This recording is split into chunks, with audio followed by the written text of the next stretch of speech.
আজিমের লাশ এলাকায় শোকের মাতম। ৭ দিন নিখোঁজের পর ঝিনাইদহ ৪ আসনের এমপি আনোয়ারুল আজিম আনারের মরদেহ উদ্ধার করেছে ভারতীয় পুলিশ। বুধবার কলকাতার নিউ টাউনের সঞ্জীবা গার্ডেন এলাকা থেকে তার মরদেহটি উদ্ধার করা হয়। খবর আসার পর এলাকায় চলছে শোকের মাতম। নেতাকর্মীরা কান্নায় ভেঙে পড়েন। এর আগে গত ১২ মে চিকিৎসার জন্য ভারতে গিয়ে নিখোঁজ হন তিনি। পরে পশ্চিমবঙ্গের বরাহনগর থানায় জিডি করেন এমপি আনারের বন্ধু গোপাল। এমপি লাশ উদ্ধারের ঘটনায় সন্দেহভাজন দুইজনকে গ্রেপ্তার করেছে কলকাতা পুলিশ। তাকে উদ্ধারে ভারতীয় পুলিশের সঙ্গে কাজ করছিল বাংলাদেশের পুলিশ। মরদেহ উদ্ধার করে ময়না তদন্তের জন্য পাঠিয়েছে টেকনো স্মৃতি থানা পুলিশ। এই ঘটনার সঙ্গে কারা জড়িত তা জানতে ইতিমধ্যেই তদন্ত শুরু করেছে পুলিশ।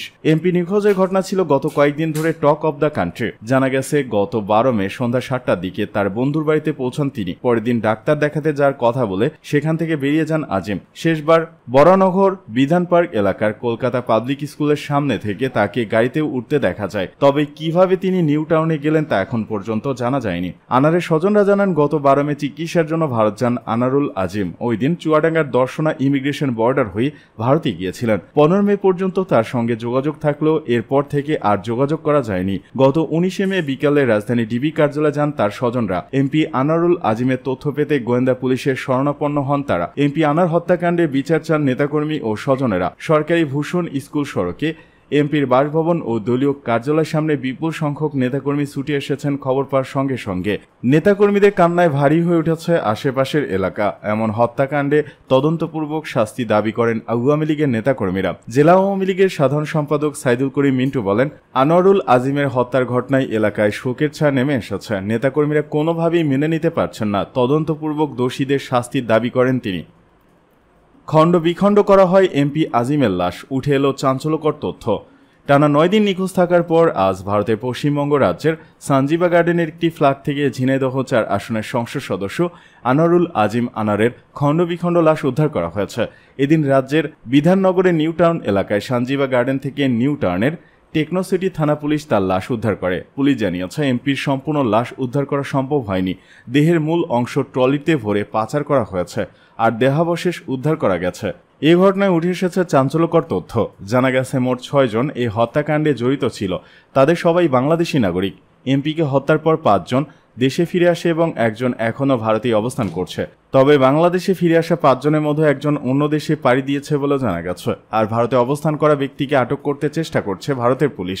মূলত নিখোঁজের অভিযোগ পাওয়ার পর এ ঘটনায় জড়িত সন্দেহে ২ জনকে আটক করে ঢাকা মেট্রোপলিটন পুলিশ।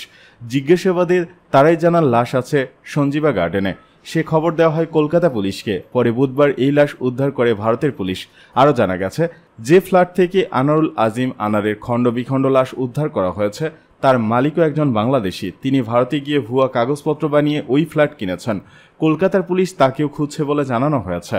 কলকাতা বিধাননগর পুলিশের ডেপুটি পুলিশ কমিশনার মানব সিংলা বলেছেন, ক্যাব চালক স্বীকারোক্তি দিয়েছে ১৩ মে যে ব্যক্তিকে সে গাড়িতে তুলেছিল তাকে হত্যার পর টুকরো টুকরো করে লাশ ছড়িয়ে দিয়েছে।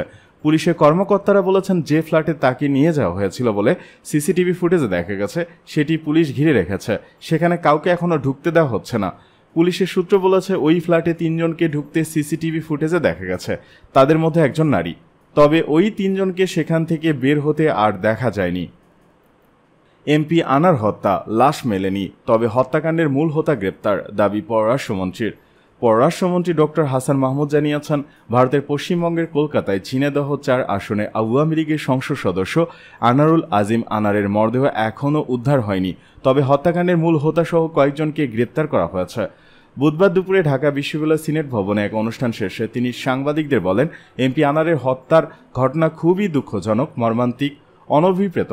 কলকাতা পুলিশ যে ফ্ল্যাটে তাকে হত্যা করা হয়েছে বলে ধারণা করছে সেখানে ঢুকেছিল, কিন্তু লাশ সেখানে পায়নি। তিনি আরও বলেন, হত্যাকাণ্ডের মূল হোতাসহ কয়েকজনকে ডিবি গ্রেপ্তার করেছে। কলকাতা পুলিশও ২ জনকে গ্রেপ্তার করেছে। তদন্ত চলছে কিভাবে এ হত্যাকাণ্ড সংঘটিত করা হয়েছে। মন্ত্রী বলেন, এ নিয়ে বিস্তারিত স্বরাষ্ট্র মন্ত্রণালয় বলবে। আমরা হাই কমিশনের মাধ্যমে খোঁজ রাখছি। বিষয়টি তদন্তাধীনে এখনও মরদেহ পাওয়া যায়নি। স্বরাষ্ট্রমন্ত্রী বলেছেন, এটা একটা পরিকল্পিত হত্যা। সূত্র দৈনিক ইত্তেফাক।